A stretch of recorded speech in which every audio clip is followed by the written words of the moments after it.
frollicking friends, and welcome back to my channel. Today we're doing a special speed build. I am super excited to be starting a 100 baby berry challenge here very soon, hopefully, and I wanted to create the house that the first generation will be living in. I also wanted to do the tiny home hack that you can do where you essentially build the house and then you kind of delete sections of the wall so that it tricks the game into thinking that most of the house is actually outside, and so you can get away with having a pretty large house but you're actually a tiny home, and you get the little buffs and things and perks of living in a tiny home. So since this is my first ever attempt at a 100 baby challenge in The Sims 4, I decided that I am all for hacks, and I'm wanting to make things maybe a little bit easier for myself in terms of the skills and that sort of thing. So as you can see here, I'm working on the floor plan. I actually found one on the internet that I liked. I wanted to do kind of a modern farmhouse. The family is going to be living in Evergreen Harbor, which is the world that came with Eco Lifestyle. I haven't really played with that pack much, and so I figured that some of the maker station crafting stuff that comes with the pack could be good for a 100 baby challenge. Mix it up a little bit from like painting or gardening, although I'm sure I'll still be doing a little bit of that as well. So anyway, I felt like the modern farmhouse would kind of use some of the more modern aspects of the furniture from the pack maybe, but I can't for the life of me build super modern. That's just not my style. So I felt like modern farmhouse was a nice little compromise. So here you can see that I'm putting the roof together. That back section that was diagonal, I don't know if I like it, but it works. It's what I ended up doing. The floor plan that I went with had that diagonal section, and so I decided, I'm gonna try it out, and I can delete it later if I don't like it.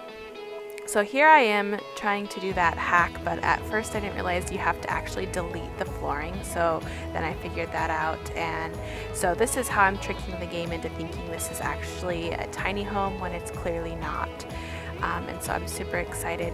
Initially I was trying to make it so that the middle section there was actually enclosed, but it ended up being too big. I guess I should have counted the tiles beforehand, so I ended up making some of the sections over there enclosed.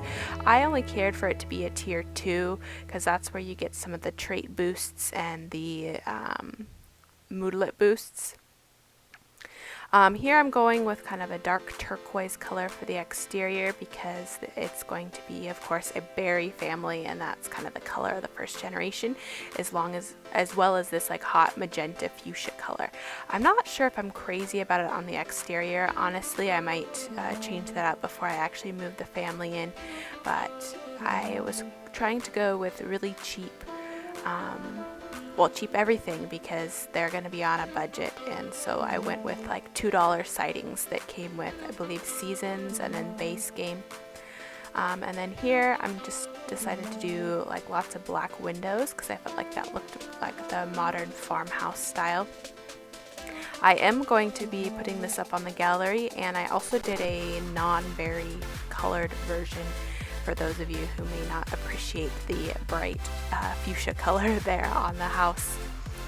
And so it is, I think the house ends up being around $16,000, but it is unfurnished because for me personally, I wanted the house built, and then as they earn money I can add more furniture.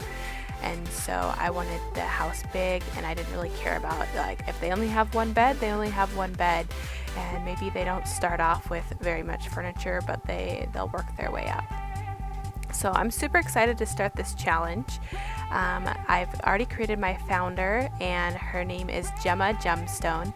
At least that is what it's right now. I like the alliteration and kind of like repetitiveness of the name. I think it's cute. But I'm going to be calling them the 100 Baby Gems or 100 Baby Gemstones. And so it's going to have kind of a jewel tone color scheme throughout the generations. So I'm super excited to share this with you.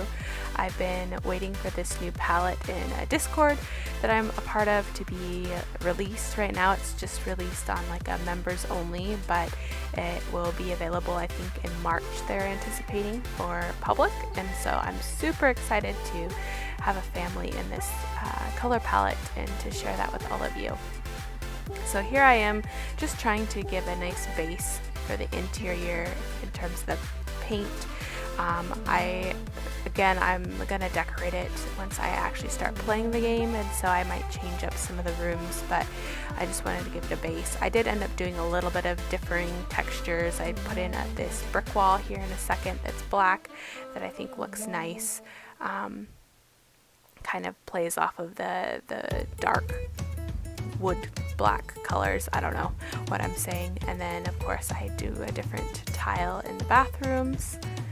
And then I also do this more fuchsia planks in there, which I like better than on the outside, but it's still, I don't know. I think I'll have to just see my Sims in there with their coloring for me to really come together and like the colors. This is the first time I've used by debug at all in my game. I had to look up the cheat and all of that, but I again wanted to keep the house very cheap, but I wanted to make it look cute and landscaped. I'm really excited with this idea that I had. I put these little planter boxes sized down on top of the fence here to make it like, I don't know, like those little planter boxes you put on top of railing. I'm sure you've heard of those or seen those, but I thought that looked really cute and I was kind of proud of that idea that I had. So I did that, and it took me a while. The by debug menu is definitely not very friendly. I'm sure you are aware of that, or at least I don't know a better way to sort it because everything's just called debug or by debug or whatever. I ended up putting this like hanging plant thing on top of that awning, and I really liked the way that ended up looking. I struggled a lot with this lot because it's so small. I knew that was going to be a challenge, and so it just felt like there really wasn't a whole lot of room to landscape without it just like taking over the little bit of space they have for a yard. So I did my best. I also wanted to put the house in like a fence around the house, but I swear you could put fences right on the property edge, but maybe I'm just thinking of The Sims 3. So I ended up going for these by debug hedges instead, so I could put them clear at the edge of the lot, just to give a little bit of definition since this lot is pretty small and it's like smack dab in this little neighborhood, which I think is going to be so cute for this 100 baby challenge, like this family that's just like living in the city, the suburbs, and kind of like, right next door to, the neighbors. I don't know, I think it's going to be something different than I've done before, so I'm excited to start that with you guys. I ended up deciding to go with a lot of these little planter boxes around because, again, I was struggling with the plants taking over the minimal yard, and so I felt like those defined the plants very well and kept it like one tile. So I only did some bushes in a few select areas, but underneath a lot of the windows I did the planter boxes. I have this thing, I feel like I always have to have some plants under or around windows. I don't know why, but that is when I think of landscaping, that is my go-to. Put flowers and things underneath the windows, so the planter boxes came in handy for that. So just a few final touches with the landscaping coming up here. I had put a lot of different things just on the lot to maybe use, so I deleted those, and then of course I put dirt underneath everything, just to kind of give it a little bit of a, I don't know, grounding, I guess. Makes it look more realistic. I also put a little bit of a light dusting around the patio. Like, I feel like the grass maybe wouldn't grow all the way up to it, but now upon thinking about it, I feel like sometimes grass does grow up to the edge, so I don't know. Here I'm just messing with the plants to make sure they're not poking through on the inside. There is one section from the overhang there with the plant that I have to fix still, but I do catch that. And then I put in a few planter boxes so they can grow their own food. And it's really coming up to those final touches. Again, this is going to be up on the gallery. You will need to check the CC box. I did 2 versions, a berry version, which of course has CC for the recolors for the walls and stuff, and then I tried to do a non-CC version here that's not berry, and I used like all game stuff, and I know there's that pink section there. I swear I fixed it though, but I could not get it to read as not CC. So I'm not sure if I missed something somewhere else, even though I went through it several times. So you will have to check the box for CC on both of the versions. However, I am so certain this has no CC on it. I don't know why it's still checked as that. I probably missed one wall somewhere hidden. So anyway, I hope you guys enjoyed this video and like this build, and if you find it useful for your 100 baby challenges, that's awesome. Maybe give this a thumbs up and consider subscribing. Happy simming, everyone!